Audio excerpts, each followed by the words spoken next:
Halo, selamat malam. Perkenalkan, nama saya Gede Pana Prastya Gunawan dari kelas D4 MPAD semester 4 dengan nomor NIM 1921118 dan nomor absen 20. Kali ini saya akan mencoba menjelaskan mengenai bab 9, yaitu kompensasi. Dengan rincian apa itu kompensasi, manfaat kompensasi, tujuan kompensasi, dan juga langkah-langkah dalam menentukan gaji dan upah. Mari kita mulai dari apa itu kompensasi. Kompensasi adalah keseluruhan balas jasa yang diterima oleh karyawan sebagai balasan dari pelaksanaan pekerjaan di organisasi dalam bentuk uang ataupun yang lainnya. Dapat berupa gaji, upah, bonus, insentif, kemudian tunjangan seperti tunjangan hari raya, kemudian uang makan, cuti, dan juga hal yang lain-lain. Kompensasi biasanya diberikan berdasarkan tingkatan jabatan ataupun kedudukan karyawan dalam sebuah perusahaan. Bisa dibayar berdasarkan waktu, seperti upah harian, mingguan, dan juga bulanan. Inilah yang disebut upah atau gaji. Di luar gaji, karyawan bisa mendapatkan tambahan penghasilan melalui produk yang dihasilkan ataupun jasa yang mereka tawarkan ataupun jasa yang mereka lakukan terhadap perusahaan.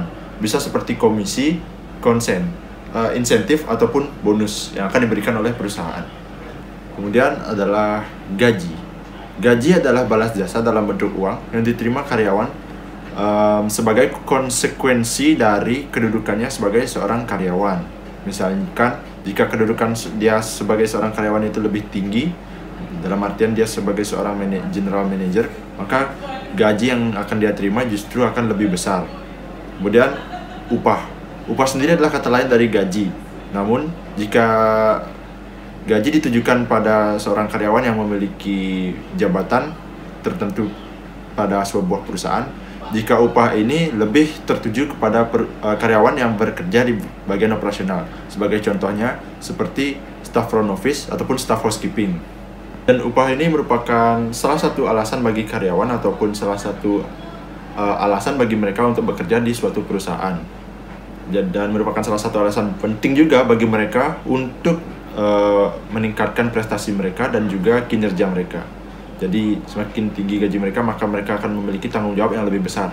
Jadi mereka kemungkinan akan lebih bertanggung jawab, lebih mengembangkan diri dan aktualisasi diri. Jadi mereka akan lebih berkembang seiring dengan tanggung jawab yang semakin besar. Kemudian kita akan lanjut ke tujuan pemberian kompensasi. Adapun tujuannya adalah mendapatkan karyawan yang berkualitas, dalam artian karyawan yang lebih profesional, karena gaji bisa menjadi daya tarik bagi karyawan untuk memilih suatu perusahaan. Terkadang ada beberapa karyawan yang berposisi di posisi yang sama seperti front office staff di hotel bintang 4, kemudian dia memilih untuk hengkang atau cabut, kemudian memilih menjadi front office staff di hotel bintang 5. Jadi itu adalah salah satu tujuan pemberian kompensasi, karena adanya perbedaan gaji yang membuat dia memutuskan untuk pindah dari tempat kerja sebelumnya. Kemudian mempertahankan karyawan yang sudah ada, atau artian kita mempertahankan karyawan yang memiliki potensial. Jadi adanya pemberian kompensasi itu memungkinkan mereka untuk bertahan lebih lama di suatu perusahaan kami atau perusahaan kita. Kemudian adanya keadilan. Seperti yang kita ketahui, adanya kompensasi merupakan sebuah keadilan bagi karyawan. Jadi gaji dan jasa harus seimbang. Dalam artian jam kerja dan gaji harus seimbang. Jadi karyawan tidak merasa bahwa mereka telah dicurangi oleh perusahaan.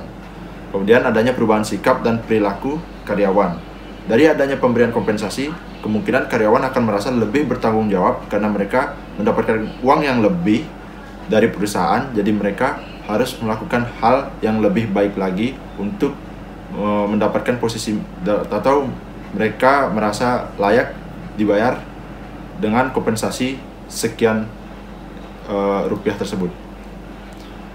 Kemudian adanya administrasi legalitas agar perusahaan memberikan upah yang lebih layak kepada karyawan. Tujuan kompensasi menurut saya, jika saya simpulkan, adalah kompensasi diberikan untuk menciptakan lingkungan kerja yang adil, dalam artian memberikan kesesuaian antara jasa yang ditawarkan dengan upah yang diberikan. Dan itu juga dapat merangsang dan memotivasi kinerja karyawan. dan meningkatkan efisiensi dalam produktivitas mereka. Selain itu juga kita dapat menarik karyawan dari luar atau merekrut karyawan yang lebih profesional untuk dijadikan karyawan kita. Jadi seperti itu. Manfaat diberikannya kompensasi untuk kompetitif. Pertama, adanya meningkatkan produktivitas. Meningkatkan produktivitas karyawan, tentu saja jika karyawan mendapatkan gaji yang lebih atau upah yang lebih, atau mungkin bisa diberikan bonus, maka produktivitas karyawan tersebut akan meningkat, karena itu akan timbul rasa-rasa dari setiap karyawan bahwa jika mereka ingin sesuatu yang lebih, mereka harus melakukan hal yang lebih lagi. Kemudian kepuasan kinerja karyawan. Jadi karyawan merasa puas akan pekerjaan yang telah mereka lakukan atau jasa yang telah mereka lakukan kepada perusahaan atau mereka tawarkan kepada perusahaan, dan mereka merasa layak dibayar dengan upah sekian rupiah itu. Kemudian meningkatkan prestasi kerja. Tentu saja semakin adanya kompensasi atau semakin adanya bonus akan memotivasi setiap karyawan untuk bekerja lebih dan lebih lagi. Jadi itu manfaat kompensasi menurut saya. Berikutnya adalah langkah-langkah dalam menentukan gaji atau upah. Seperti yang diketahui, gaji itu sangat penting. Sebagaimana disebutkan di atas, menghendaki penentuan gaji harus dilakukan dengan baik agar berfungsi sebagai alat untuk memotivasi karyawan dan meningkatkan produktivitasnya. Yang pertama ada analisis jabatan. Kegiatan untuk mencari informasi tentang tugas-tugas yang dilakukan dan persyaratan yang diperlukan dalam melaksanakan tugas tersebut, supaya berhasil untuk mengembangkan uraian tugas, spesifikasi tugas, dan standar untuk kerja. Kegiatan ini perlu manajemen dilakukan sebagai landasan untuk mengevaluasi jabatan. Kemudian step selanjutnya yaitu evaluasi jabatan. Evaluasi jabatan adalah proses sistematis untuk menentukan nilai relatif dari suatu pekerjaan dibandingkan dengan pekerjaan lainnya. Next, dalam penentuan gaji dan upah dalam evaluasi jabatan terdapat 6 metode, yaitu pertama ada metode pemeringkatan, yang dimana kepentingan secara umum dari suatu pekerjaan dibandingkan dengan yang lain, atau mengurutkan pekerjaan menurut tingkat kepentingannya dengan cara mempelajari informasi jabatan. Yang kedua ada metode pengelompokan. Metode pengelompokan adalah menetapkan suatu pekerjaan dalam kategori, klasifikasi atau kelompok tertentu. Kemudian ada metode perbandingan faktor. Metode perbandingan faktor adalah membandingkan beberapa faktor dalam pekerjaan yang dapat dikompensasi. Misalnya beberapa pekerjaan kunci dibandingkan dengan beberapa faktor yang dapat dikompensasi seperti tanggung jawab, keahlian, tingkat usaha, dan kondisi kerja. Kemudian ada metode penentuan poin. Metode ini dilakukan dengan cara menentukan poin atau angka untuk faktor-faktor yang dapat dikompensasi. Berbeda dengan perbandingan faktor-faktor yang langsung menentukan tarif gaji berdasarkan faktor. Kemudian ada survei gaji dan upah. Survei gaji dilakukan untuk mengetahui tingkat gaji yang berlaku secara umum dalam organisasi-organisasi yang mempunyai jabatan yang sejenis. Itu dilakukan untuk meningkatkan keadilan dari faktor eksternal.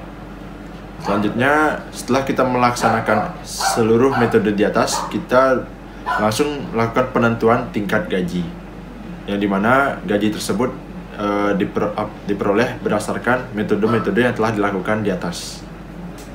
Baik, sekian dari penjelasan mengenai kompensasi menurut saya. Mohon maaf jika adanya banyak kesalahan kata ataupun hal-hal yang tidak mengenakan di hati. Terima kasih telah menonton video ini, dan sampai jumpa.